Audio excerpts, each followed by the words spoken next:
یہ 1840 39 اور 40 میں پیدا ہوا ہے۔ سیالکوٹ کے ساتھ ایک علاقہ ہے گرداسپور، گرداسپور کی ایک جو تحصیل ہے شکر گڑھ، وہ پاکستان کا حصہ بن گئی، اور گرداسپور کا ایک علاقہ ہے قادیان، قادیان کے اندر یہ شخص جو ہے یہ پیدا ہوا۔ معاشی طور پہ انتہائی ناکام آدمی تھا، پیسے کی گھر میں بڑی قلت تھی اور خواہشات بڑی، اور پیسے اور منصب کے حصول کے لیے ہمیشہ انگریزوں کے وفادار رہے، اور جنگ آزادی میں اس کے باپ نے انگریزوں کی مسلمانوں کے قتل پر مدد کی، 50 گھوڑ سوار اور 50 گھوڑے، اور اس چیز کو بڑے فخر کے ساتھ بیان کرتے۔ جوانی میں بھی اپنے گھر سے پیسے لے کر، پینشن کے پیسے لے کر بھاگ گیا، پھر سیالکوٹ کی کچہری میں یہ جاب کرتا رہا۔ آپ کو یہ پتا ہے کہ ہمارے ہاں یہ صدیوں سے سلسلہ چل رہا ہے کہ معاشی طور پہ جو ناکام آدمی ہے یا پیر بن جاتا ہے یا مولوی بن جاتا ہے، بڑی معذرت کے ساتھ، معاشی طور پہ ناکام آدمی کیا بن جاتا ہے؟ یا پیر بن جاتا ہے یا کیا بن جاتا ہے؟ مولوی۔ معاشی طور پہ یہ معاشی، معاشرتی، سماجی طور پہ بھی ناکام تھا، میاں بیوی کے تعلقات میں بھی ناکام تھا، اتنا نالائق آدمی تھا۔ ہاں، میں نے صرف اشارے سے ذکر کر دیا۔ تو بر صغیر پاک و ہند میں اس وقت کفار بڑی جسارت کر رہے تھے، نبی علیہ الصلوۃ والسلام کی توہین، آپ کی سیرت پر مختلف بہتان ترازیاں، اور ان کو بڑے گندے اور ننگے طریقے سے بیان کرنا، گھٹیا طریقے سے۔ ان حالات کے اندر اس نے بڑے بلند و بانگ دعوے کیے کہ میں براہین احمدیہ لکھوں گا، 50 جلدوں میں کتاب ہوگی، میں تمام کافروں کے دلائل کا، ان کی باتوں کا، ان کی افواہ کا جواب دوں گا، مسلمان مجھے چندہ دے، میرے ساتھ تعاون کرے۔ لوگوں سے بڑا مال جمع کیا، اور مال ڈکارنے کے بعد ایک مذہبی رہنما کے طور پر لوگوں میں مشہور اور متعارف ہو گیا۔ آپ کو پتا ہے کہ جب کوئی بندہ کوئی انہونی بات کرتا ہے، مثال کوئی بندہ فتویٰ دے دے کتا حلال ہے، تو اگلے ہی لمحے پورے پاکستان کے اندر مشہور ہو جائے گا، جی گجرانوالہ گجرات کے فلاں مفتی نے فتویٰ دے دیا کتا حلال ہے۔ بڑے مولوی ایسے ہیں جو بڑی عجیب و غریب باتیں کرتے ہیں، اور پھر ان کو دنوں کے اندر شہرت مل جاتی ہے، اور وہ شہرت کی وجہ سے یہ سمجھتے ہیں، شہرت کے گدھے پر بیٹھ کر وہ سمجھتے ہیں کہ ہم بہت بڑے علامہ اور فہامہ ہیں۔ حقیقت اس کے برعکس ہوتی ہے۔ تو شہرت کا سبب یہ ہے۔ اس نے کہا کہ میں نے یہ عظیم کام کرنا ہے تو مجھے بندے چاہیے جو میرے ساتھ تعاون کریں، جان دیں۔ 313 افراد کی اس نے ایک جماعت بنائی، اپنے آپ کو بطور مجدد کے سب سے پہلے متعارف کروایا، مجدد کے، کہ میں مجدد ہوں۔ جب مجدد دعوی تجدید پر اس کو پذیرائی ملی، پھر اس کے بعد اس نے دعویٰ کیا کہ میں مسیح ہوں، مسیل مسیح، میں مسیل مسیح ہوں، کہ حضرت عیسیٰ علیہ الصلوۃ والسلام نے جو کام دنیا کے اندر آ کر کرنے ہیں، اللہ تبارک و تعالیٰ وہی کام مجھ سے لے رہا ہے، ان جیسے کام میں کر رہا ہوں، میں مسیل مسیح ہوں۔ اور پھر اس کے بعد دعویٰ کیا کشتی نوح کے اندر کہ نعوذ باللہ اس کا حواری کہتا ہے کہ اللہ تبارک و تعالیٰ نے وہ کام مرزا غلام احمد قادیانی سے کیا جو ایک خامد بیوی کے ساتھ کرتا ہے۔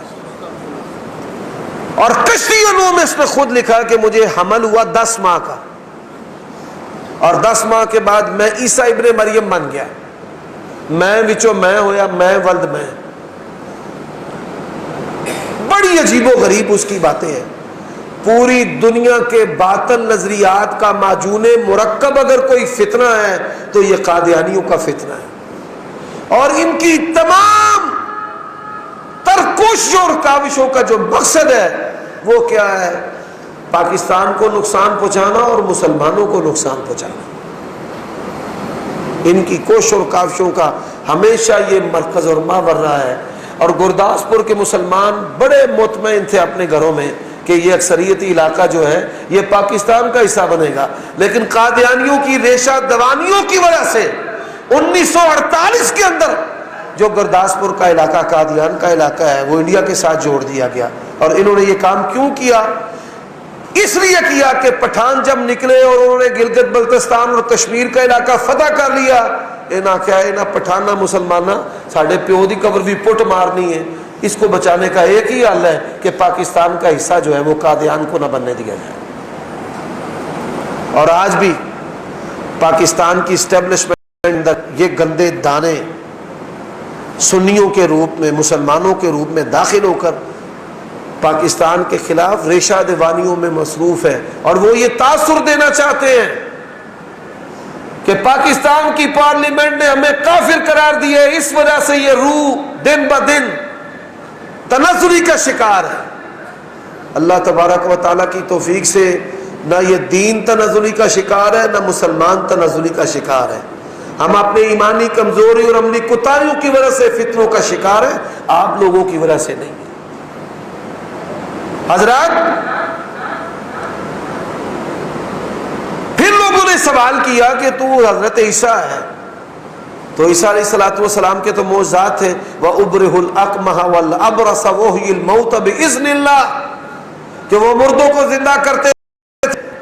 انہوں نے مردے لیے، پھل بیری والے لیے، اندھے لیے. اس کا دروازہ جا کر کٹکھٹایا کہ تو عیسیٰ ہونے کا نعوذ باللہ دعویٰ کرتا ہے، باہر آ کر زندہ کر. تو اس نے کیا کھلم کھلا قرآن مجید کی واضح آیات کا انکار کر دیا. یہ جو انکار معجزات کا فتنہ ہے، اس فتنے کے اندر صرف یہاں وہاں کے لوگ ہی شریک نہیں ہیں. مرزا غلام محمد قادیانی بھی معجزات کے انکاریوں کا سرخیل ہے. برائے ہین احمدیہ اور روحانی خزائن جو اس کی کتابوں کا مجموعہ ہے، جا بجا اس نے نبیوں کے معجزات کا انکار کیا ہے. حضرات،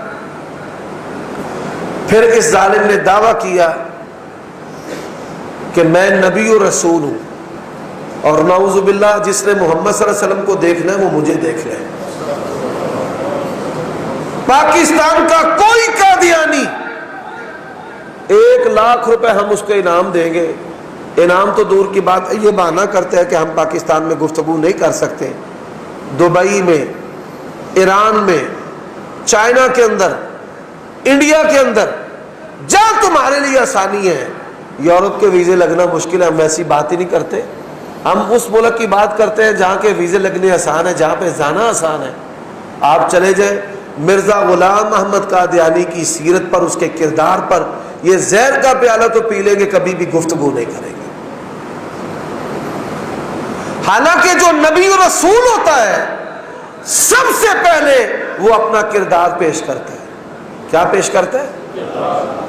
قد لبثت فیکم عمرا، میں نے تمہارے اندر زندگی گزاری ہے، تم نے مجھے کیسا پایا ہے؟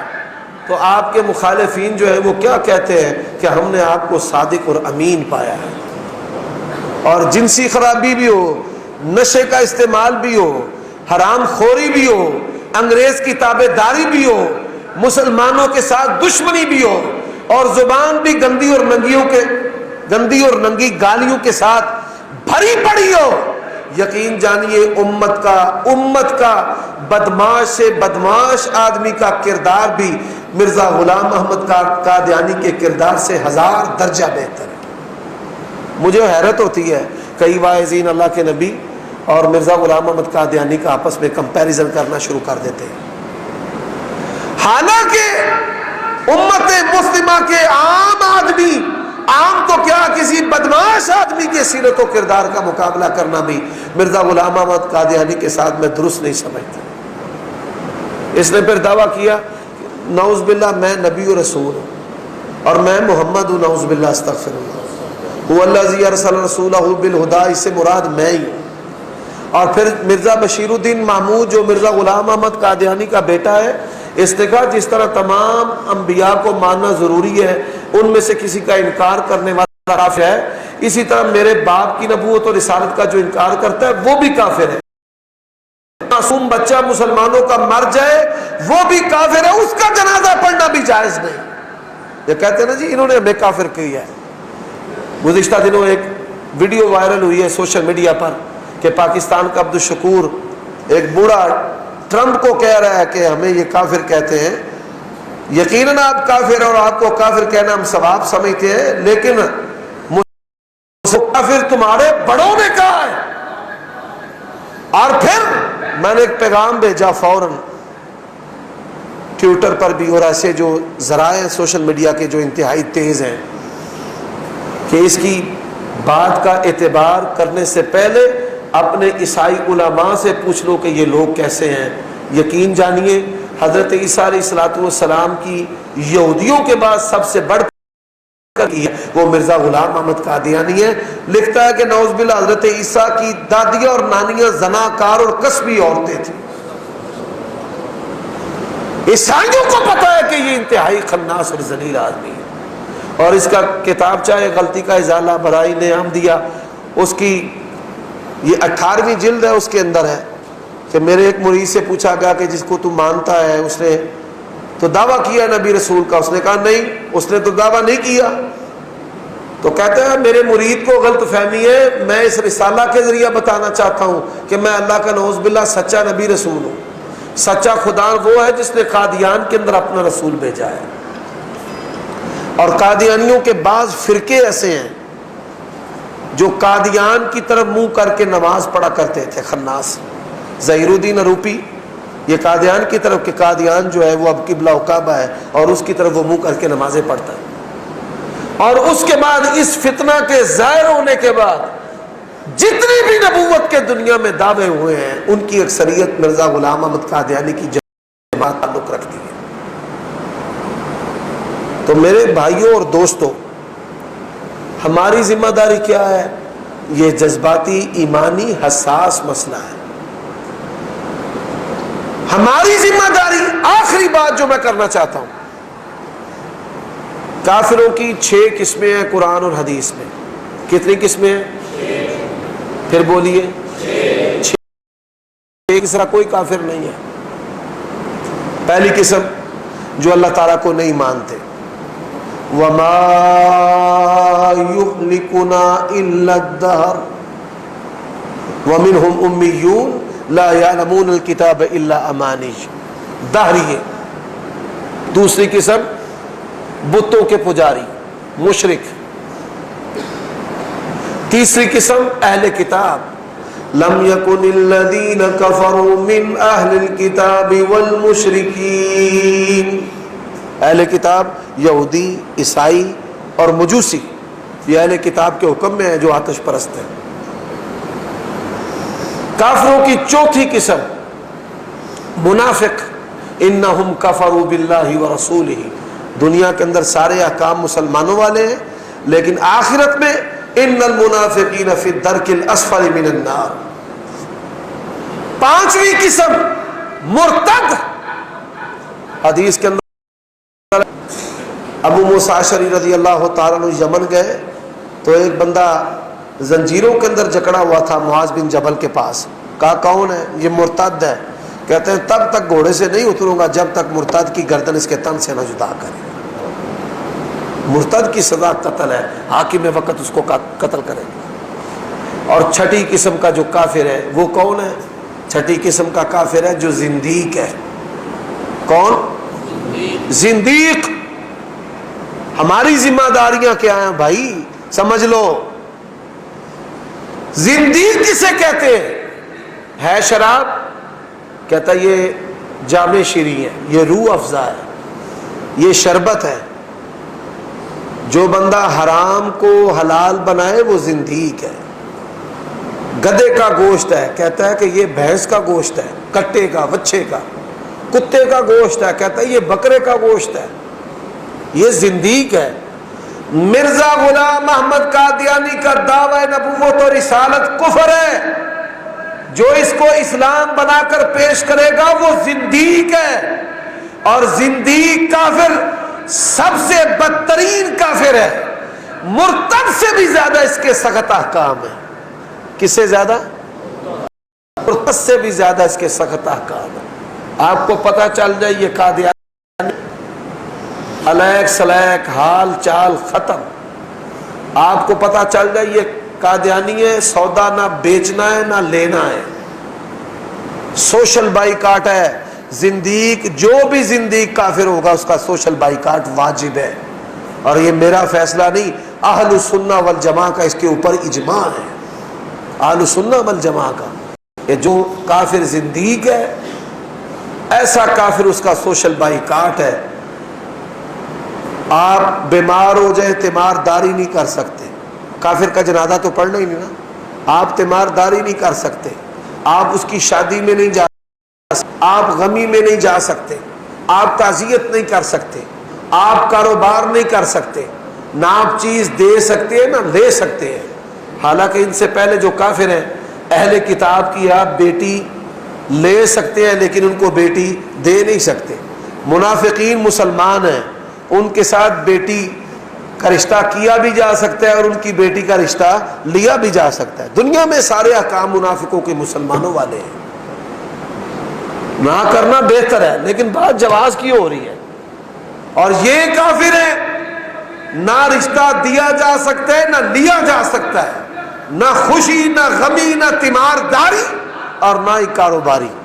اللہ تبارک و تعالی سے دعا ہے علماء کو اس فتنے کا تعاقب کر کے واضح کرنے کی توفیق عطا فرمائے، عوام کو اس فتنے کے شر سے محفوظ فرمائے اور ان کا سوشل بائیکاٹ ہمیں کرنے کی توفیق عطا فرمائے. وآخر دعوانا الحمد للہ رب العالمین.